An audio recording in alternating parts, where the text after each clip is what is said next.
नमस्कार दोस्तों, स्वागत है आपका एक बार फिर से आपके अपने YouTube चैनल कंपटीशन प्रिपरेशन पे। दोस्तों, इस वीडियो में हम बात करने वाले हैं CGL 2020 टीयर 1 के पहले दिन का जो पेपर हुआ था 13 अगस्त मॉर्निंग शिफ्ट, उसके मैथ्स के सारे प्रश्नों के बारे में। और इस टाइम तक सारे पेपर्स हो जाने चाहिए थे, लेकिन ऑफिस जाना डेली, फिर आना, फिर थक के सो जाना, कुछ अपना पढ़ना, उसमें इतना बिजी हो गया था कि टाइम नहीं मिल पा रहा था। हालांकि मेरी कोशिश रहेगी कि जितना जल्दी हो पाए CGL CHSL के पेपर सारे ख़त्म कर दिए जाएँ, टॉपिक वाइज, शिफ्ट वाइज, ताकि MTS एग्ज़ाम में आपका फ़ायदा हो जाए। क्योंकि MTS में इससे लो लेवल या इससे क्वेश्चंस आपको मिल जाएंगे सेम कॉन्सेप्ट बेस्ड, तो काफ़ी आपका फ़ायदा हो जाएगा। ठीक है, तो चलो स्टार्ट करते हैं बिना आपका टाइम किल किए। PDF मैंने टेलीग्राम चैनल पे ऑलरेडी शेयर कर रखा है, अगर आपने नहीं देखा लिंक डिस्क्रिप्शन में है टेलीग्राम चैनल की, आप जाके उधर डाउनलोड कर सकते हो। चलो पहले प्रश्न पे आते हैं। पहले प्रश्न में क्या कहा गया? The income of A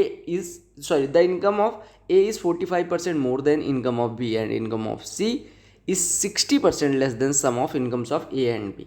The income of D is 20% more than that of C.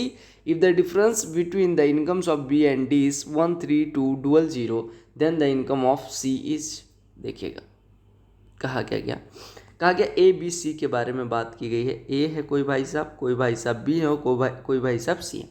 कहा गया कि ए की जो इनकम है 45% ज़्यादा है बी की इनकम से। यानी बी की इनकम अगर हम 100 माने तो ए की इनकम इससे 45% ज़्यादा है, 145 है। और सी की इनकम जो है वो ए और बी के योग से 60% कम है। ए और बी का योग कितना हो गया? 245, उससे 60% कम होना, यानी 245 का 40%।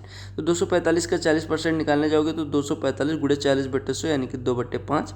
5 से 1 कटेगा 49 दे देगा, 49 दूना 98, यानी सी की इनकम 98 हो गई। ठीक है, और कहा गया डी की इनकम 20% ज़्यादा है सी की इनकम से। यानी डी की जो इनकम है उस सी की इनकम से 20% ज़्यादा है। 20% ज़्यादा यानी कि 19.6 ज़्यादा। तो 19.6 ज़्यादा मतलब 19 जोड़ोगे तो 117.6 मिल जाएगा। ठीक है, अब आपसे कहा गया if the difference between incomes of B and D is 13200, यानी कि कहा गया बी और डी के इनकम के बीच की जो डिफरेंस है वो कितना है? 13200। यानी इनका जो डिफरेंस है वो कितना है? 17.6, जो कि दिया कितना गया है? 13,200। तो आपसे कहा गया सी की इनकम बताओ, यानी 98 पूछा गया। 17.6 बराबर इतना ये हो गया, यानी आपसे 98 पूछा गया है।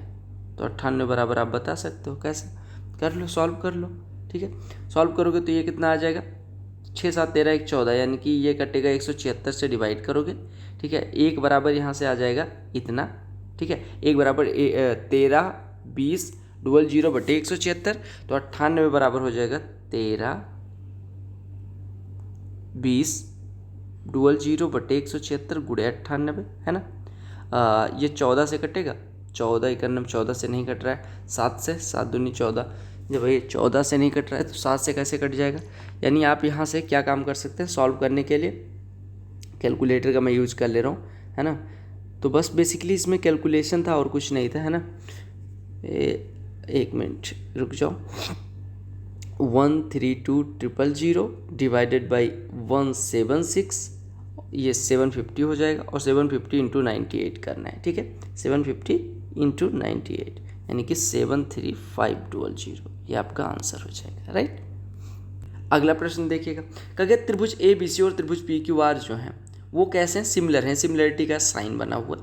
कहा ABC और PQR की जो एरियाज हैं वो 64 एंड 81 है।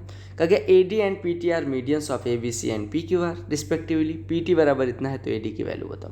देखो, अगर दो ट्राइंगल्स ABC और PQR आपको सिमिलर दिए गए हैं, यानी कि त्रिभुज ABC सिमिलर है त्रिभुज PQR के, यानी कि समरूप है, तो आपको पता होगा कि जो इनकी एरियाज का रेशियो होता है, यानी कि अगर मैं बात करूं एरिया ऑफ दिस वन बटे एरिया ऑफ दिस वन, ये क्या होगा? इनकी करस्पॉन्डिंग साइड्स के रेशियो के स्क्वायर के बराबर होगा, इनके मीडियंस के रेशियो के स्क्वायर के बराबर होगा। यानी अगर मीडियन की बात करें तो इसके लिए, अगर मीडियन की बात करें AD है, इसके लिए मीडियन PT है, तो इनके रेशियो के स्क्वायर के बराबर होगा। और एरिया का रेशियो दिया कितना गया? ABC की एरिया कहा गया 64 है और इसकी 81। यानी यहाँ से हम कह सकते हैं AD by PT is equal to कितना हो जाएगा? 64 बटे 81 का वर्गमूल, यानी कि 8/9। अब आपको निकालना क्या है? AD, तो AD बराबर हो जाएगा 8/9 PT, यानी 8/9 गुणे PT की वैल्यू कितनी दी गई है? 10.8। ये कटेगा 1.2, 1.2 गुणे 8 9.6। बस आपको इतना कॉन्सेप्ट पता होना चाहिए, राइट। इस प्रश्न में तो कुछ था ही नहीं। कहा गया कि cos square theta divided by this one is equal to 3, तो theta lies between 0 and 90 degree, tan theta plus cosec theta की वैल्यू बताओ। देखो cos स्क्वायर थीटा, इसको अगर आप वैल्यू पुट करके करना चाहें कर सकते हैं, अदरवाइज देखो बहुत आसान है, cos square theta divided by cot square theta, और इसमें माइनस कॉमन ले लो, तो माइनस कॉमन लोगे तो 1 माइनस साइन स्क्वायर थीटा हो जाएगा, यानी ये माइनस cos स्क्वायर थीटा हो जाएगा, ये बराबर 3 दिया गया, ठीक है। अब आप देख सकते हैं cos स्क्वायर थीटा बटे cos square theta minus cos square theta, यहाँ से आप देखिएगा ये लिखा हुआ cos स्क्वायर थीटा बटे cot स्क्वायर थीटा को हम लिख सकते हैं cos square theta upon sine square theta, यानी cos square theta into 1 upon sine square theta क्या हो जाएगा cosec square theta, right, minus cos square theta, ये बराबर दिया गया 3। cos स्क्वायर थीटा हर जगह कट जाएगा, 1 upon cosec square theta minus 1, cosec square theta minus 1 basically होता है cot square theta, 1 upon cot square theta tan square theta हो जाएगा, यानी tan स्क्वायर थीटा बराबर 3, तो tan थीटा बराबर कितना हो जाएगा √3, और tan थीटा √3 हो गया, थीटा 60, यहाँ पे वैल्यू पुट कर लो, यानी ये हो गया √3 प्लस cosec 62 अपॉन √3, यानी 3 प्लस 2 5 बटे √3 से ऊपर नीचे गुणा कर दो, 5 √3 बटे 3 आपका आंसर हो जाएगा। अगला प्रश्न देखिएगा, अगर length of each side of a rhombus is 13, one of diagonal is 24, area बताओ। अब आपको पता है कि डायगोनल पहले साइड दी गई, फिर एक डायगोनल दिया गया D1, तो D2 अगर आप निकाल लें तो एरिया होता है हाफ D1 D2 रोम्बस के लिए, समचतुर्भुज के लिए। तो आपको पता होगा कि रोम्बस के लिए दोनों डायगोनल्स और एरिया मतलब साइड के बीच का जो रिलेशन होता है वो होता है 4a square is equal to D1 square plus D2 square, right, होता है। आप कहेंगे बिल्कुल होता है। 4a स्क्वायर यानी कि 4a स्क्वायर यानी 4 इंटू 13 स्क्वायर, या हम कह सकते हैं 2 इंटू 13 का होल स्क्वायर, ये बराबर D1 स्क्वायर 24 का स्क्वायर प्लस D2 स्क्वायर, यानी यहाँ से D2 बराबर कितना हो जाएगा अंडर रूट में 26 का स्क्वायर माइनस 24 का स्क्वायर, यानी कि 26 का स्क्वायर 24 का स्क्वायर कितना हो जाएगा, यानी ये देखो 26 24 और 10 ट्रिपलेट बनाते हैं, यानी D2 की वैल्यू यहाँ से 10 हो जाएगी। अब D2 10 तो एरिया कितना हो जाएगा हाफ D1 D2, यानी हाफ इंटू 10 इंटू 24, यानी 24 इंटू 10, तो ये 240 का आधा यानी कि 120 हो जाएगा।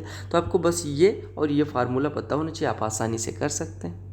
अगला प्रश्न देखिए, कहिए some fruits are bought at 15 rupees for 140 and equal number of fruits at 10 for 120, ठीक है।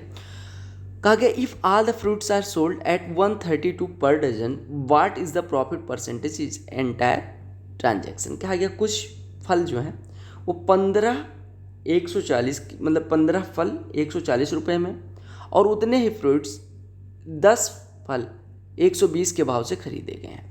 बेसिकली कहा क्या गया है, कहा गया है कि 15 रुपये के एक के हिसाब से 140 मतलब 15 रुपये एक के नहीं 140 रुपये में 15 का एक के हिसाब से खरीदे गए हैं, ठीक है।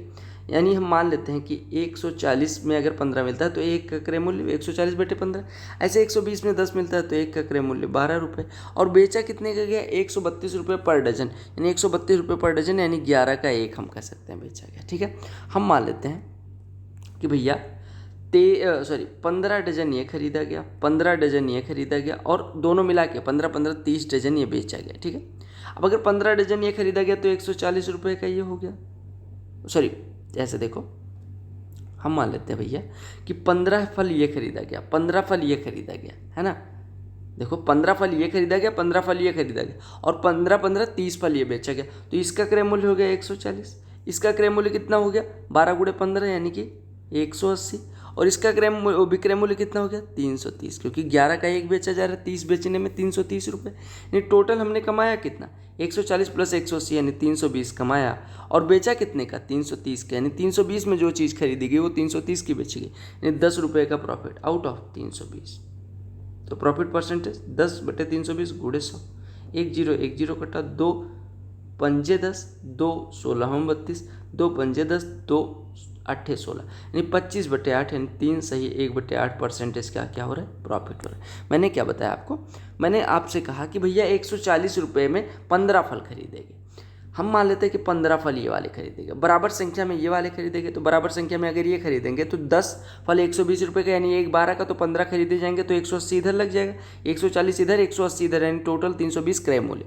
और आपसे कहा गया 132 रुपये पर डजन के हिसाब से बेचा गया।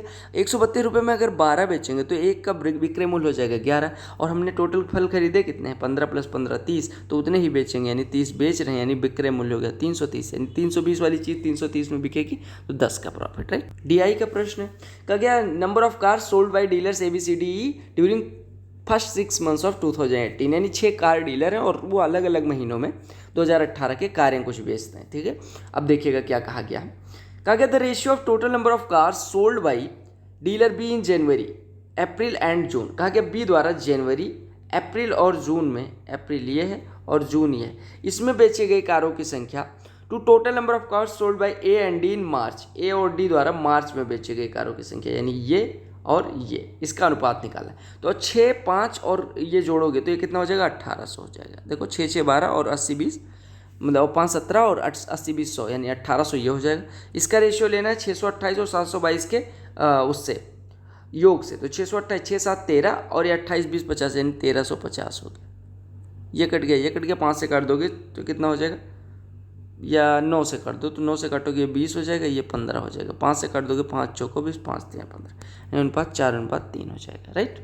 सेम DI का प्रश्न, कहा क्या गया, कहा गया in July 2018 if the sales of cars by the dealer D increases by same percentage as in June 2018 over its previous month, then what is the number of cars sold by D in July 18। कहा गया कि जुलाई 18 में अगर same percentage में वृद्धि होती है जैसे जून में हुई थी, देखो डी द्वारा कहा गया कि जून में जैसे वृद्धि होती है, जून में 600 से 780 हो जाता है, यानी कितना परसेंट बढ़ता है, कितना, देखो 600 से 780 यानी 30% बढ़ जाता है। 600 पे अगर 180 बढ़ जाता है, मई में 600 बिक रहा था, जून में 780 यानी कि 180 बढ़ गया, यानी 30% बढ़ जाता है। तो कहा कि अगर जून मतलब जो जुलाई महीना है उसमें भी जून की तुलना में 30% बढ़े तो कितनी कारें बिकेंगे, यानी 780 का 130%, यानी 780 × 13/10, ये कटा 13 × 8 104, 13 × 7 91, 10 101, यानी 1014 कारें बिकेंगी। समझ आया, यानी जून में जिस परसेंटेज में बढ़ा था उसी परसेंटेज में जुलाई में बढ़े, तो जुलाई में 780 का 130% हो जाए। ऐसे प्रश्न कितने मैंने करवाए, कहा गया सब कुछ घटाया जाता है, 19, 28, 55, 91 में से वो प्रोपोर्शन में हो जाती हैं तो x की वैल्यू, अब मान लो x घटाते हैं तो 19 - x हो जाएगा, इधर 28 - x हो जाएगा, अगर ये प्रोपोर्शन में है तो बट्टे में लगा दो, ये 55 - x हो जाएगा, ये 91 - x हो जाएगा। अब क्या करना होता है, क्वाड्रेटिक बनाओगे, नहीं भैया, क्योंकि आपके पास इतना टाइम नहीं होता, तो क्या इसका डिफरेंस ले लो, इधर डिफरेंस लोगे आंसर का तो यहाँ पे 9 आ जाएगा, इधर डिफरेंस लोगे तो 36 आ जाएगा। अब 9 को 36 बनाने के लिए 4 से गुणा, यानी 4 से इसके अंश में गुणा करके दोनों के अंश को बराबर कर दो, तो 4 से गुणा करोगे तो 76 - 4x, ये बराबर हो जाएगा 55 - x, एक साइड में ले आओ, 76 - 55 21 बराबर 3x, यानी x बराबर 7 हो गया। अब x बराबर 7 हो गया तो आपको x की वैल्यू ही पूछी गई थी, बाकी कुछ भी नहीं। कहा गया 28 संख्याओं का जो एवरेज है वो 77 है, पहली 14 का एवरेज 74 है और लास्ट 15 का एवरेज 84 है। कहा गया 14वीं संख्या अगर निकाल दी जाए तो एवरेज क्या बचेगा, देखिएगा। कहा गया 28 संख्याओं का अगर एवरेज 77 है तो 28 का योग कितना हो जाएगा, 28 × 77, राइट। आपसे कहा गया पहली 14 का एवरेज 74, यानी पहली 14 का योग 14 × 74 हो जाएगा। कहा गया लास्ट के 15 का एवरेज 84, यानी कि लास्ट के 15 का योग 15 × 84 हो जाएगा। अगर मैं पहली 14 लास्ट के 15 जोड़ूँ तो टोटल 29 संख्याएं मिल रही हैं, जबकि हमारे पास संख्या 28 है, यानी कौन सी संख्या 2 बार आ गई, 14वीं संख्या। यानी कि अगर इन दोनों को जोड़ के 14वीं संख्या को एक बार निकाल दें तो हमारी 28 संख्याओं का योग ये वाला आ जाएगा और 28 संख्याओं का योग ये भी, ठीक है, बस काम खत्म हो गया। तो आप ऐसे करिएगा, 28 × 77 इसको इधर ले आइए, यानी 28 × 77 लिखिए, -14 × 74 -15 × 84, ये बराबर -14वीं संख्या, ठीक है। अब यहाँ से 14 कॉमन ले लो, 14 क्या 28 कॉमन ले लो, 28 कॉमन लोगे तो ये बचेगा 77, माइनस यहाँ पे बचेगा 37, यहाँ पे बचेगा 45 और ये 37 जुड़ेगा तो कितना हो जाएगा, यानी कि 7 5 12 4 3 7 82, 77 में से 82 घटेगा 5, यानी ये -5 लिखा हुआ है, यानी कि 28 × -5 यानी कि -140 आ गई, कौन सी संख्या, 14वीं संख्या। यानी 14वीं संख्या कितनी आ गई, -14वीं संख्या और -140 यानी 14वीं संख्या 140 हो गई। आपका क्या, अगर 14वीं संख्या को निकाल दिया है तो एवरेज कितना हो। आपको पता है 28 संख्याओं का योग ये है, यानी 28 × 77 है। इसमें से हमने निकाला क्या, 14वीं संख्या यानी 140। अब संख्याओं की संख्या कितनी बची, पहले 28 थी, एक घटा दिया गया यानी 27। बस इसी को सॉल्व कर लेना। 28 कॉमन ले लो तो यानी ये लिखा हुआ 28 कॉमन ले लेंगे तो 77 - 5 बचेगा यानी कि 72 हो जाएगा बटे 27, यही एवरेज हो जाएगा। तो 9 से काट दो, 9 × 3 = 27, 9 × 8 = 72 यानी 28 × 8 तो 8 × 8 = 64 हो जाएगा, 8 दूनी 16 और 6 × 22 224 बटे 3 हो जाएगा। 3 × 7 = 21 और 3 × 4 = 12.7 74.7 बचेगा। देख लो, कहा गया कि साइक्लिक क्वाड्रिलेटरल है ABCD जिसकी दो साइड्स AB और DC को मिलाया जाता है तो बाहर E पे मिलती हैं, AD और BC को बढ़ाया जाता है तो F पे मिलती हैं। ADC दिया गया, BC दिया गया तो आपको AFB की वैल्यू पूछी गई, राइट। आसान सा क्वेश्चन है, कोई दिक्कत नहीं है। ऐसे कर लो, ऐसे कर लो, ऐसे कर लो, ये थोड़ा यहाँ लाओ, ऐसे कर लो। 1 मिनट रुक जाओ, मैं थोड़ा सा ये देखो,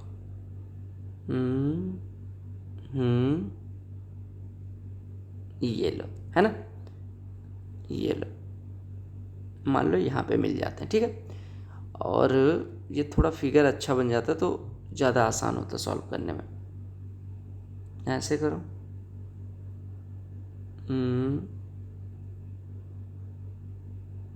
ऐसे करो, ये लो, ठीक है, बन गया।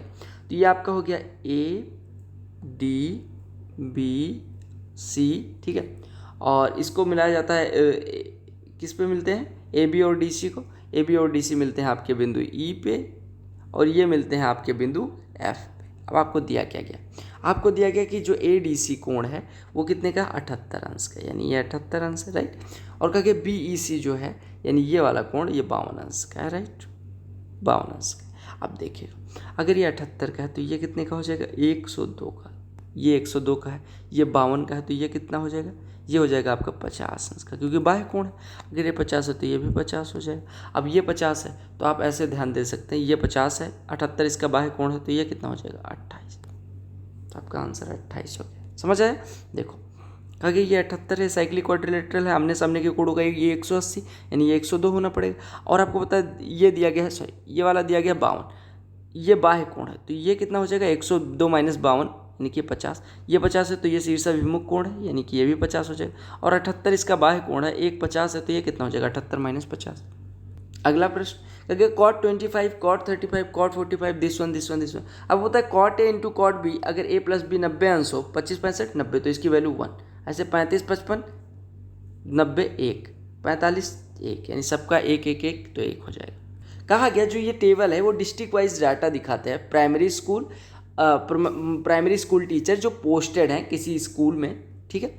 अब देखिएगा, कहा गया डिस्ट्रिक्ट है east north west south central और मेल टीचर फीमेल टीचर्स की संख्या दी गई। अब देखिएगा प्रश्न में क्या कहा गया, what the ratio of number of male teachers to the number of female teachers in the city. Male और फीमेल का अनुपात निकालना है, ये जोड़ेंगे अनुपात ले लेंगे, ये सब काम आपका है। देखो वैल्यू पुटिंग से ये वाला सवाल करवा दूं क्योंकि आपके दिमाग में डाउट होगा कि काहे नहीं वैल्यू पुटिंग से करवाऊं, लेकिन वैल्यू पुटिंग से करवाने से बढ़िया है मैं क्या काम करता हूँ कि यहाँ पे हर बराबर कर लेता हूँ। तो यहाँ पे लिखा हुआ कॉसेक थीटा, अगर मैं कॉसेक थीटा +1 से ऊपर नीचे गुणा कर दूं तो कॉसेक थीटा +1 यहाँ गुणा हो जाएगा, ये cosec theta into cosec theta +1 हो जाएगा। और यहाँ पे प्लस कॉसेक थीटा यहाँ पे गुणा कर दूं कॉसेक थीटा -1 से, cosec theta -1 divided by cosec theta, यहाँ पे cosec theta -1 into cosec theta +1 हो जाएगा, इधर भी cosec theta -1 into cosec theta +1 हो जाएगा, यानी ये हो जाएगा कॉसेक स्क्वायर थीटा -1। और यहाँ पे लिखा हुआ -tan स्क्वायर थीटा = ये आपको निकालना है, ठीक है। अब देखो, अब यहाँ पे cosec theta into cosec theta cosec square theta हो जाएगा, लेकिन cosec theta into 1 plus cosec theta into -1 minus cosec theta, यानी ये कट जाएगा, यानी आपका ऊपर बच रहा है 2 कॉसेक स्क्वायर थीटा और नीचे बच रहा है कॉसेक स्क्वायर थीटा -1 यानी कि कॉट स्क्वायर थीटा और -tan स्क्वायर थीटा, ऐसा कुछ बच रहा है, ठीक है। यानी ये आपका कितना हो गया 2 कॉसेक स्क्वायर थीटा बटे 2 कॉट स्क्वायर थीटा, यानी 2/sin square theta upon cos square theta upon sine square theta और -tan स्क्वायर थीटा, राइट। तो साइन स्क्वायर थीटा कट गया, यानी 2/cos स्क्वायर थीटा, यानी 2 sec स्क्वायर थीटा लिखा है, जिसको हम लिख लेंगे sec square theta plus sec square theta, और minus tan square theta, sec square theta minus tan square theta 1, तो ये लिखा हुआ sec square theta plus 1, right. अगला प्रश्न देखिएगा, कहा गया if the 5 digit number this one is divisible by 3, 7 and 11, तो आपको 3x माइनस 5y की वैल्यू बतानी। मैंने आपको 5000 बार बताया कि 3, 7, 11 से डिविजिबल है तो गुणा कर लिया करो। 3 गुणे 7 गुणे 11 यानी 231 से भी वो संख्या डिविजिबल होगी। अब जो संख्या हमें दी गई उसकी मैक्सिमम संख्या लिखो, यानी 676xy लिखा है तो xy की जगह पे 99 पुट कर दो, यानी ये सबसे बड़ी संख्या। अब इसको 231 से डिवाइड करना है, 231 से डिवाइड करना है, 3 बार जाएगा नहीं, 2 टाइम्स जाएगा, तो ये आपका हो जाएगा 462। ये हो जाएगा 4, ये हो जाएगा 1, ये हो जाएगा 2, यहाँ पे 9 हो जाएगा। यहाँ पे 9 बार ले जा सकते हो, 9 3 27, बिल्कुल 9 बार जाएगा। 9 एकम 9, 9 3 27, 9 दूनी 18 और 2 20। ये घटाओगे तो आपका ये 70 हो जाएगा, ये आपका 9 हो जाएगा। 3 बार जाएगा तो ये आपका हो जाएगा 3 एकम 3, 3 3 9, 3 दूनी 6, यानी घटाओगे तो ये 16 आ जाएगा। अब आपने देखा, क्या देखा मेरे भाई, कि अगर आप 231 से इस बड़ी से बड़ी संख्या में डिवाइड करते हो तो 16 से इस पर बच जाता, यानी अगर 16 ना होता तो ये संख्या कंप्लीटली 231 से कट जाती, यानी 16 घटा दो तो ये 6 7 6 8 3, ये संख्या कोई हो जाएगी जो 231 से पूरी पूरी कट रही होगी। यानी कि हमारी पता चल गया हमें कि 6 7 6 XY जो संख्या थी वो 6 7 6 XY ना होकर 6 7 6 8 3 थी, यानी x की जगह पे 8, y की जगह पे 3, तो हो गया 3 गुणे 8 माइनस 5 गुणे 3 यानी 15। 24 में से 15 घटेगा, आपका आंसर 9 हो जाएगा, राइट। अगला प्रश्न देख लो, आसान सा प्रश्न है। कहा क्या गया, ये chord 21 centimetre long is drawn in a circle of diameter 25 centimetre perpendicular distance. अब देखो ये सब प्रश्न क्यों करवा रहे हो मुझसे भैया, देखो कहा गया, अब भैया आपको कर लेना चाहिए। कहा गया कि 21 सेंटीमीटर लंबी जीवा है, कहा गया ये कहीं से ड्रा की गई है, ये सेंटर है आपका। कहा गया कि डायमीटर 25 है तो रेडियस हो जाएगी 25/2, राइट। अगर 25/2 जीवा पे लंब ड्रा करेंगे, जीवा को समद्विभाजित करेगा, पूरी जीवा 21 के यानी कॉट, तो ये इतना 21/2 हो जाएगा। परपेंडिकुलर डिस्टेंस निकालनी यानी इसकी वैल्यू निकालनी, आपको पता है, कारण आपको पता है, आधार आप लंब निकाल सकते हो, ठीक है। ये प्रश्न भी सेम है, हमने ऐसा प्रश्न करा, अगर A B C P Q R similar है, एरिया का रेशियो दिया गया, ए बी बी सी ए सी इतना दिया गया, तो पी आर की लंबाई दी गई। देखो ए बी सी और क्यू पी आर अगर सिमिलर है तो आप कहेंगे ए बी बटे क्यू पी, ठीक है, ए बी बटे क्यू पी बराबर हो जाएगा बी सी बटे पी आर, राइट, बराबर हो जाएगा ए सी बटे क्यू आर, और इन सब का जो स्क्वायर होगा वही एरिया का रेशियो के बराबर होगा, यानी 144/49 के बराबर होगा, राइट।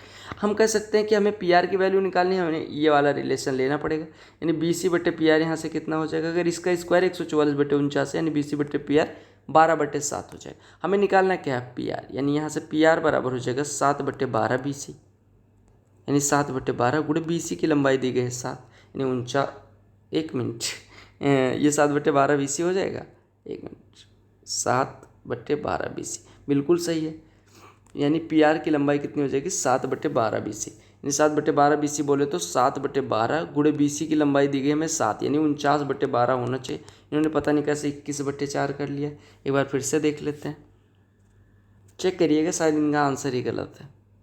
क्या क्या एक काम करना है, जो ए और बी मतलब अल्टरनेट डेज पे करते हैं, मतलब पहले दिन ए आएगा, बी दूसरे दिन आएगा, ऐसे करके, है ना, और स्टार्ट कौन करता है, बी। क्या ए अकेले उसी कार्य को 24 डेज में कंप्लीट कर सकता है, और काम 11 से 1/3 दिन में होता है। पहले आप एक चीज़ समझिएगा, अगर अल्टरनेट डेज पे करते हो, बी स्टार्ट करता है, तो ज़्यादा दिन कौन करेगा, ज़्यादा दिन करेगा ए। जैसे बी ने पहले दिन करा होगा, दूसरे दिन तीसरे दिन करा होगा, 5वें दिन करा होगा, 7वें दिन करा होगा, 9वें दिन करा होगा, 11वें दिन करा होगा, और 1/3 दिन किसने करा होगा, 1/3 दिन वाला हिस्सा जो किया है वो ए ने किया होगा। यानी अगर 6 दिन, 1 2 3 4 5 6 दिन कौन करता है, बी, और 5 सही 1/3 दिन कौन करता है, ए, ठीक है, और काम खत्म हो जाता है। तो कहा गया कि बी अकेले 7/9 हिस्सा कितने दिन में करेगा, ध्यान से देखिए, ए पूरा कार्य करता है 24 दिन में, यानी 1 दिन में करेगा 1/24 हिस्सा, तो 5 से 1/3 दिन में करेगा 16/3 ही, मतलब सॉरी 5 से 1/3 दिन में कितना करेगा 16/3 गुणे 1/24, यानी 8 दूनी 16, 8 3 24, यानी 2/9 हिस्सा कौन करेगा, ए, 2/9 हिस्सा करेगा ए। और बी कितना करता है, जब 2/9 हिस्सा ए कर देता है तो बचा हुआ कार्य यानी 7/9 हिस्सा कौन करता है, बी करता है, और 7/9 हिस्सा करने में बी को कितने दिन लगते हैं, अभी हमने कहा था 6 दिन, यही पूछा गया था। ये प्रश्न देख लो, कहा गया कि टेबल में प्रोडक्शन दिखाया गया एक प्रोडक्ट का 5 सालों में। देखिएगा क्या दिया गया है, कहा गया in which year sale is more than 90% of the production. कहा गया प्रोडक्शन का 90% किस साल में है, ठीक है 90%। अब देखिएगा क्या चीज़ 90% है, सेल। अब देखो प्रोडक्शन है आपका ये, ठीक है। अब अगर मैं बात करूँ 2015 में, तो इसका 90% कितना हो जाएगा, ये हो जाएगा 1050, 12 9 108, यानी ये आपका हो जाएगा गुड़े 9, तो ये हो जाएगा 901 हो जाएगा, और 1125 हो जाएगा, जो कि यहाँ पे 1000 है, ये नहीं होगा। 1400 का 9%, ये 1260 हो जाएगा, जो कि 1290, तो ये 90% से ज़्यादा, तो एक ईयर तो ये हो गया। 1450 का अगर 90% निकालेंगे तो 9 5 45, 9 चौको 36 और 4 40, 9 1 9 4 13, यानी 1305 होना चाहिए, लेकिन यहाँ पे 1100, यानी ये भी नहीं होगा। 1500 का 9 1350, उससे ज़्यादा है 1450, तो एक तो ये हो गया। 1600 का 90% 1440, यानी यहाँ पे कम है, ये नहीं होगा। इन 2 सालों में जो आपका सेल है वो प्रोडक्शन के 90% से ज़्यादा है। देखिएगा कहा गया ये shopkeeper earns a profit of 21% after selling a book at 21% discount on the printed price. कहा गया 21% का डिस्काउंट देने के बाद 21% कमाते हैं। तो कहा गया ratio of cost price and selling price, आपको क्रय मूल्य और विक्रय मूल्य का अनुपात निकालना है। अगर मैं बात करूं कि भैया मार्केट प्राइस 100 है तो बेचता, या ऐसे देखो मार्केट प्राइस पे कितने परसेंट का डिस्काउंट देता है, या प्रिंटेड प्राइस पे 21% का, यानी मार्केट प्राइस के 79% में बेचता है, राइट। और कहा गया सीपी पे 21%, यानी क्रय मूल्य पे 21% का लाभ कमाता है, यानी कि क्रय मूल्य के 121% के ये बराबर है।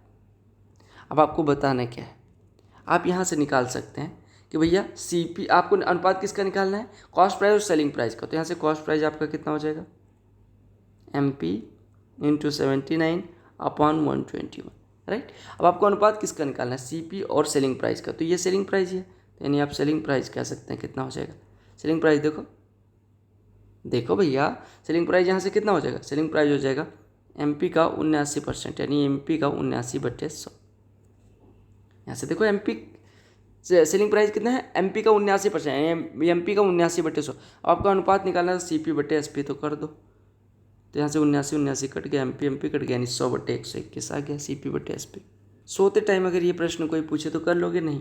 कहा गया x + 1/x 4 है, इसकी वैल्यू x⁴ 5 + 1/x⁴ कैसे निकलता है, आप कहेंगे x² + 1/x² into x³ + 1/x³ minus x + 1/x, यही होता है, सबको पता होगा। यह x + 1/x 4 है, तो x² + 1/x², 4 का स्क्वायर -2 यानी कि 14, x³ + 1/x³, 4 का क्यूब -3 × 4 यानी 52, तो 14 × 52 -4 है, तो 14 से करेंगे 728 हो जाएगा, 4 घटेगा 724 आंसर। ये देख लो x + y 4 दिया गया है, 1/x + 1/y इतना दिया गया है, x³ + y³ की वैल्यू पूछ के। देखो अगर इसको सॉल्व करोगे तो आ जाएगा x + y/xy, ये बराबर है 16/15। x + y 4 है, 4 चौको 16, यानी xy आ गया 15/4। अब आपको निकालना है x³ + y³। x³ + y³ का फार्मूला क्या होता है, x + y, और फार्मूले को थोड़ा सा मॉडिफाई करेंगे, ये हो जाएगा x + y का होल स्क्वायर -3xy, ऐसा करके होता है। तो आप x + y की वैल्यू रखोगे तो कितना है 4 इंटू 4 का स्क्वायर 16 -3xy, यानी कि 45/4, ठीक है। 4 से गुणा कर दो तो 64 - 45 हो जाएगा, 64 - 45 19 हो जाएगा। सिंप्लीफिकेशन बेसिक्स, आप सबसे पहले ऑफ को सॉल्व करते हो, 5 × 8 = 40, 20 में डिवाइड करोगे 1/2 गुणे, यहाँ 6 में से 3 घटेगा 3, 3 6 का 3 और 9/6 × 3 यानी कि 27/6 हो जाएगा। देखो ये 6 में से 3 घटेगा 3, 3 का यहाँ पे 9 / 6 यानी 3/2 में 3 का गुणा यानी 9/2 हो जाएगा बेसिकली, ठीक है। माइनस ये लिखा हुआ है 2 और 20 40, 40 10 में डिवाइड करेगा 1/4 दे देगा, यानी ये लिखा हुआ है 9/4 माइनस 1/4, यानी ये 8/4, यानी कि उत्तर 2 हो जाएगा। देखिए क्या कहा गया, x and y are 2 points on a river. Point P and Q divide the straight line xy into 3 equal parts. The river flows along xy and the time taken by a boat to row from x to Q and from y to Q are in the ratio of 4:5. The ratio of speed of boat downstream to that of river current is equal to, ध्यान से देखिएगा, कहा गया ये x है ये y है, ठीक है, 2 बिंदु है, P और Q इनको 2 बराबर भागों में बांटते हैं, यानी तीनों दूरियां बराबर हैं, यानी a a a, क्योंकि धारा की दिशा ये है। कहा गया आपसे अगर ये धारा की दिशा एक्स वाई तो ये धारा की विपरीत दिशा होगी। कहा गया कोई नाव यहाँ से यहाँ तक जाती है यानी धारा की दिशा में और यहाँ से यहाँ तक आती है तो जो टाइम का रेशियो लगता है वो 4:5, यानी कि अगर 2 ये जाती है तो 4 और ए को वापस आती है तो 5, यानी कि अगर हम ए को बात करें तो ये केवल ए जाने में 2 टाइम लगता है और ए को वापस आने में 5 टाइम लगता है।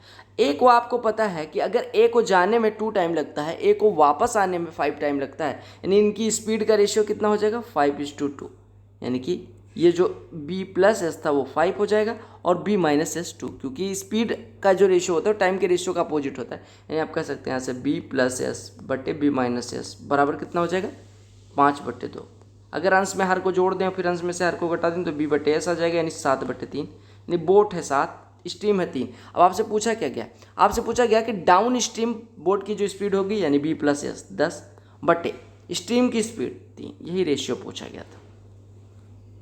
अगला प्रश्न देख लो, क्योंकि what the compound interest on a sum of 8192 for 1 and 1/4 years at 15% per annum if interest is compounded 5 monthly. कहा गया 1/1/4 साल, 1/1/4 साल बेसिकली 15 महीने की बात की गई है। 15 महीने के लिए आपसे कंपाउंड इंटरेस्ट पूछा गया। आपसे कहा गया कि जो सम है 8192 और आपकी जो रेट ऑफ इंटरेस्ट वो 5 मंथली लगती है, तो 15 महीने में कितने 5 मंथ के टर्म आएंगे 3, यानी n बराबर 3 दिया गया। आपको रेट निकाल लेना है। रेट कैसे निकलेगी, आपको पता है 12 महीने के लिए रेट है 15%, तो 5 महीने के लिए कितना हो जाएगी 15/12 गुणे 5 यानी 75/12। बेसिकली 5 से काट दे 3 से काट देंगे 25/4। तो आपको पता है a बराबर होता है p इंटू 1 प्लस r/100 यानी 25/400 यानी 1/16 का पावर n, यानी कि आपको पता है a बराबर हो जाएगा p इंटू 17/16 का होल क्यूब। अब आपको ध्यान से देखना है, बेसिक से भी कर सकते हैं, अदरवाइज आप वैसे भी कर सकते हैं एरो मेथड से। यानी आपका यहाँ से a बराबर हो जाएगा प्रिंसिपल, ये हो जाएगा 8192 गुणे 17 गुणे 17 गुणे 17 बटे 16 गुणे 16 गुणे 16। 16 से काट देंगे 16 पंचे 80 और ये 16 1 512 हो जाएगा। 16 से कटेगा ये कितना हो जाएगा 16 3 ये 32 हो जाएगा। 16 से कटेगा 2, यानी आपका आ गया 2 गुणे 289 गुणे 17, यानी कि 289 गुणे 34 हो गया, या 289 को 2 से गुणा कर लो, तो 289 को 2 से गुणा करोगे तो ये 578 हो जाएगा और गुणे 17। इतना तो आपका अमाउंट आया, इसमें से 8192 घटा दोगे आपका आंसर आ जाएगा। ठीक है, ऐसे भी कर सकते हो। अदरवाइज आपको पता है कि 16 का क्यूब 17 का क्यूब हो जाता है, यानी ब्याज कितना मिलता है 16 के क्यूब पर, 16 के क्यूब पे 17 का क्यूब हो जाता है, यानी 17 के क्यूब माइनस 16 का क्यूब, यानी आपको ब्याज मिलता है 289 प्लस 256 और प्लस 17 गुणे 16, यानी कि 16 7 112 ये 272। ठीक है, इतना ब्याज मिलता है। तो आप कहेंगे अगर 16 के क्यूब पे इतना ब्याज मिलता है, जोड़ लीजिए 9 6 15 2 17 और 7 1 8 5 13 8 21 और 2 3 6 2 8, यानी कि 817 रुपये अगर ब्याज मिलता है तो 16 के क्यूब का 2 गुना अगर प्रिंसिपल है तो इसका 2 गुना ब्याज भी मिलेगा, यानी 817 दूना 1634 ब्याज मिलेगा। तो ये आसान तरीका। लास्ट प्रश्न करवाना वाजिब नहीं है क्योंकि आपको ये प्रश्न मैं करवा चुका हूँ। क्या 8 times of X plus Y का whole cube minus 27 times of X minus Y का होल क्यूब। बेसिकली लिखा है 2 times of X plus Y का whole cube minus 3 times of X minus Y का होल क्यूब।